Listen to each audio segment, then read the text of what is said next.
Hi all again welcome to Vanaja's food hub అండి. నేను ఇప్పుడు బయట వెదర్ కూల్గా ఉంది కదండి. రైన్ వస్తుంది కదా, అందుకని వేడివేడిగా పిల్లలకి ఏమైనా చేసి పెడదామని snacks onion groundnut pakoda చేస్తున్నానండి. ఒకసారి ఎలా చేస్తారో చూద్దాము. దానికోసం నేను 3 ఆనియన్స్ తీసుకున్నాను. ఫస్ట్ అయితే ఆనియన్స్ కట్ చేసి పెట్టుకుందాం. ఆనియన్ స్లైసెస్గా సన్నగా కట్ చేయాలండి. ఇలా ఆనియన్స్ స్లైసెస్గా కట్ చేసుకోవాలండి సన్నగా. దాని తర్వాత ఇలాగ ఫ్రెష్గా ఉన్న పల్లీలు తీసుకున్నాను. ఇప్పుడు కొంచెం బేసన్ పౌడర్, శనగపిండి తెలుసు కదండి, శనగపిండి జల్లెడ పట్టి ఫ్రెష్గా మంచిగా ఉన్నది తీసుకుందామండి. పల్లీలు ఫ్రెష్గా ఉండాలి. కొంచెం బ్లాక్గా ఉండేవి పాయిజనస్ అంటారు కదండి, తెలుసు కదా అందరికీ. పల్లీలు జ్యూస్ యూజ్ చేసుకోవాలండి. కొన్ని పాయిజనస్కి కూడా ఉంటాయి, అందుకే కొన్ని ఫ్రెష్గా ఉండేవి చూసి తీసుకోవాలండి. మంచిగా బేసన్ పౌడర్ తీసుకుని జల్లించుకోవాలండి. ఎంత కావాలో క్వాంటిటీ చూసి. నేనైతే ఒక 4 మెంబర్స్కి సరిపోయేలాగా తీసుకుంటున్నానండి.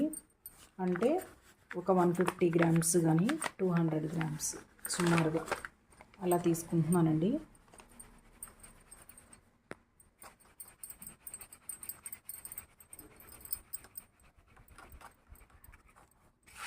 ఫ్రెష్గా ఉంది బేసన్ పౌడర్, ఏం లేదండి. జస్ట్ ఒకసారి ఎందుకైనా మంచిది ఇలా చెక్ చేసుకుంటే మంచిదండి.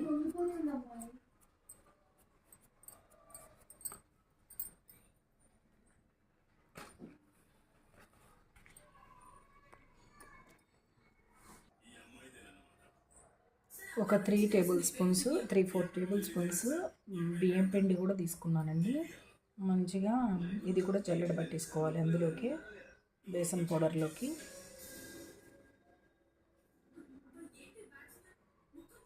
రెండు జల్లెడ పట్టేసిన తర్వాత ఇవి వాటర్ కొద్దిగా, అంటే కొద్దిగానే, ఆనియన్స్లో ఆల్రెడీ వాటర్ ఉంటుంది కదండి, అందుకని కొంచెం మాత్రమే వాటర్ వేసుకుని పిండి గట్టిగా మిక్స్ చేసుకోవాలండి. సరిపడినంత సాల్ట్ వేద్దాము. నేను పచ్చిమిర్చి యూజ్ చేయట్లేదండి, కొంచెం వాము తీసుకున్నానండి.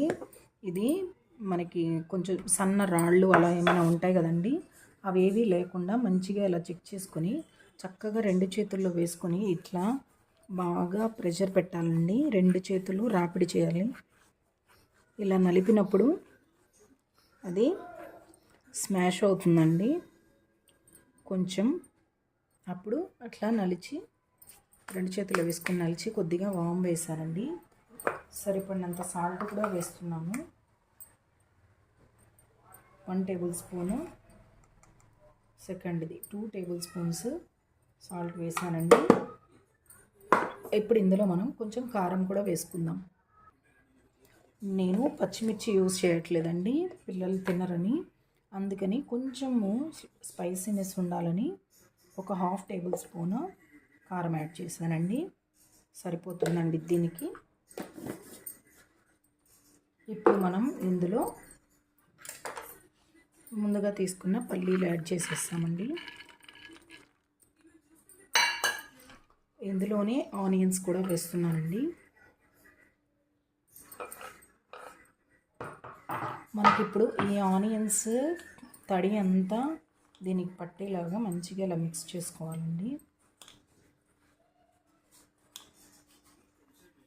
గట్టిగా కావాలి, క్రిస్పీగా కావాలంటే పిండిని ఇలా కలుపుకోవాలండి. కొంచెం అంటే కొంచెం వాటర్ యాడ్ చేసి.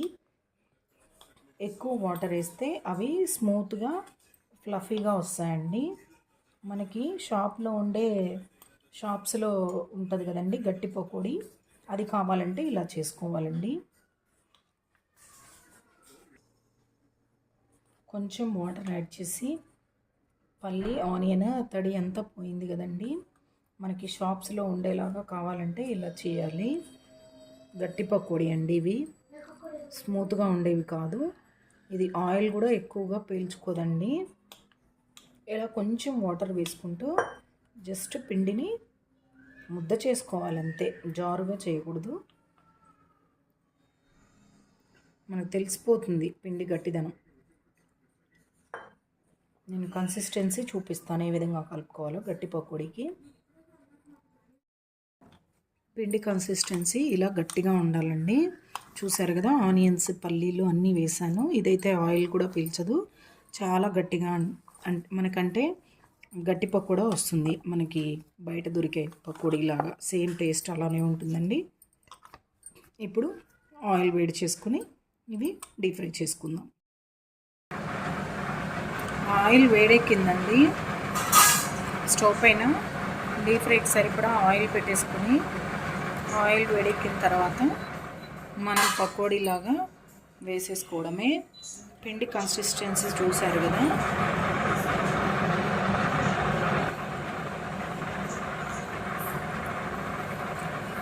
మనకి షాప్లో పకోడీలా వస్తాయి.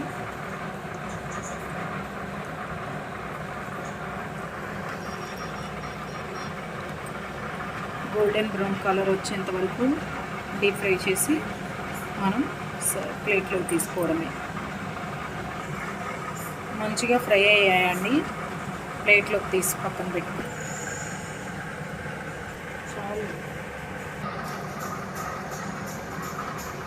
మనం అన్నీ వేయించడం అయిపోయిన తర్వాత కొద్దిగా అదే వేడి నీళ్ళలో వేయించుకోవాలండి. కరివేపాకు కొంచెం వేయించుకుని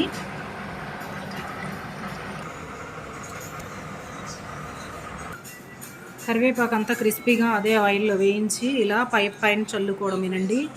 మనం చట్నీతో కావాలంటే చట్నీతో, కెచప్తో కావాలంటే కెచప్తో ఎలా అయినా సర్వ్ చేసుకోవచ్చు. చాలా టేస్టీగా ఉంటుందండి. పల్లీలు చూసారా, అక్కడక్కడ కనిపిస్తూ పల్లీలు క్రిస్పీగా అక్కడక్కడ మధ్యలో తగులుతాయి ఆనియన్స్. చాలా బాగుంటుంది. మీరు కూడా మీ ఇంట్లో ట్రై చేసి ఒకసారి మీ పిల్లలకు పెట్టండి. మా పిల్లలు అయితే చాలా ఇష్టంగా చేస్తున్నప్పుడే తినేశారు. ఈ రెసిపీ నచ్చితే కనుక మీరు కూడా మీ ఇంట్లో ప్రిపేర్ చేసుకోండి. నా ఛానల్ని సబ్స్క్రైబ్ చేసుకోండి, లైక్ చేయండి, షేర్ చేయండి. Thank you.